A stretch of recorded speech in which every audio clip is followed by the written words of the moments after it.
So today we're doing fake fitting cornrows. This was highly requested on my Facebook page, and today I'm showing you guys how to do it. It is so simple, and this is what it looks like. So are you guys ready? Okay, so let's get started. So the first thing that you want to do is you actually want to cornrow the hair. You'll be saying, why do we have to cornrow the hair? What's going on? Okay, so now some people don't know how to feed in hair. That means adding extension attachment to hair. So this method actually saves them from doing that. All you just have to do is cornrow the hair. So let us prep the hair, the fake cornrow paste. Okay, so you want to get a string. I use yarn string and I just connected it to my tripod, my mannequin tripod, and I'm looping it. Please loop it. Trust me, loop your yarn around.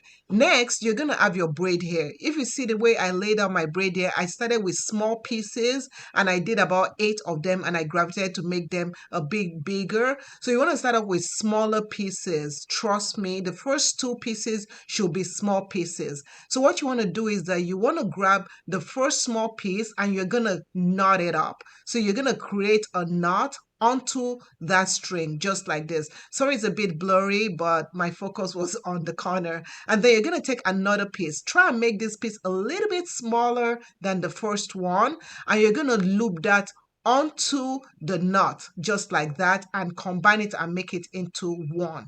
Now this is now 3 strands of hair. You see all of them look equal, and you're going to be braiding. Now when you are doing braid, you are doing overhand, over like that. You see how I'm passing it in the middle? Always make sure you're holding the knot. Don't let go unless your braid is going to be loose. And then as you go, one section in the middle, another section from the right in the middle, tighten it up. If you see that it's getting loose, tighten it up. You're going to take your braid hair and you're going to wrap it onto the first right side and the middle hair. So we have left hair, we have middle hair, and we have right hair. So you are taking it and you can roll it up if it's a bit difficult for you to hold on to all that hair. Make sure you are holding on to the section you are in, and you're just going to braid one time like this, one iteration, okay? And you're going to do a second iteration like that. Once you've done a second iteration, grab another braid hair.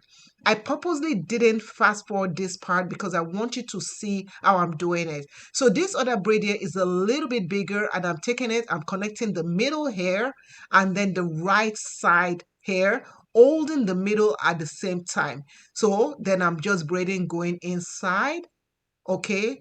Going from the left side inside, the right side inside. You're always going inside. Next, you've done this 2 times. Next, you want to grab more hair.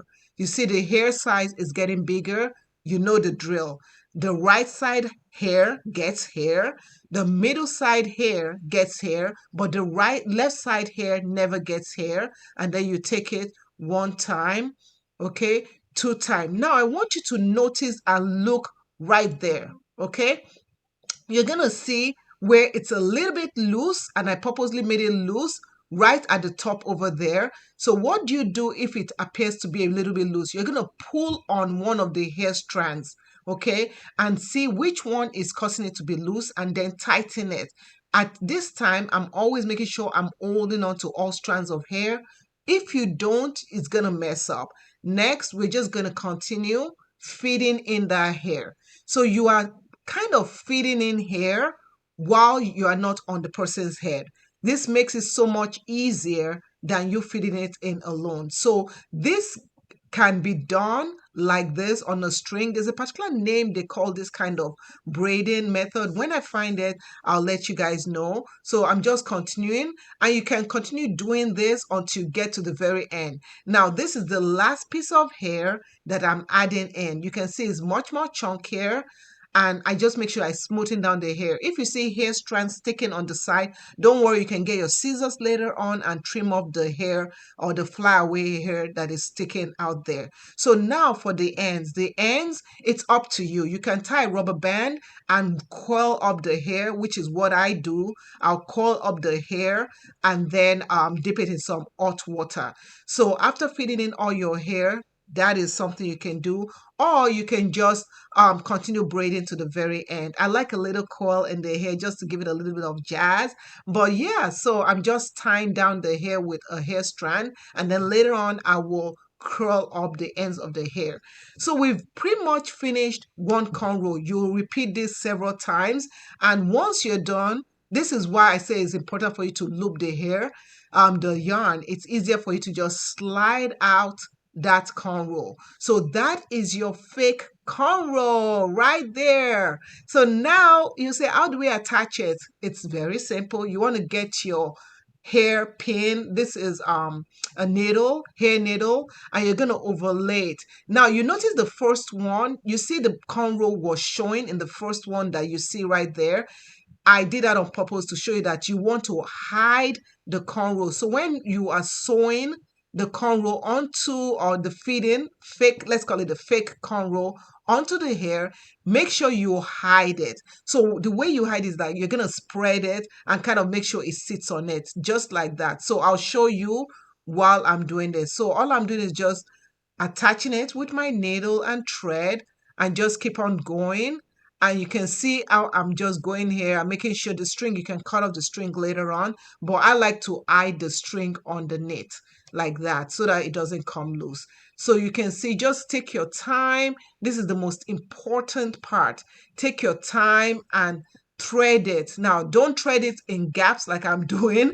Thread it more securely. I just did this because, on camera. And you can see how the hair, the fake cornrow, is hiding the real cornrow. See? So you want to just take that and make sure that the cornrow, the fake cornrow, is sitting on top, and stitch it well. Okay, stitch it tight. You can use a plastic needle also. My plastic needle broke and I didn't have time to buy another one, but you can use that. So I'm just repeating, just keep on cornrowing. Okay, just take your time and cornrow as you go. I mean, not cornrow, like thread it up and stuff. So I want to ask a question. Is this something that you think you'll do? For me, I feel like if you're someone that you don't know how to do fitting break, this is a nice cheat. And yeah, so it's a nice cheat, and it's just something easy. And again, with this one, your hair is not going to get messy because it's not your hair that is showing. This style can last months. I won't say you should keep it for months, but it can last months. So the hair at the end, just make sure you hide that. You could fold it like that and then cornrow it in if it's very long, or you can just keep, or you can, I keep on saying cornrow, you can stitch it in, or just keep on going. So if you like this method, feel free to share, let others see. And this is just something different you can do. Some people, they do this all the time to their hair. If you have short hair, you could also do this method. So overall, that is it. I just cut off the excess thread and I just fix the hair, and that is what it looks like. Do you like it? Do you not? Leave your comments down below. And thank you so much for watching. I appreciate you all, and I'll see you in the next video. Bye.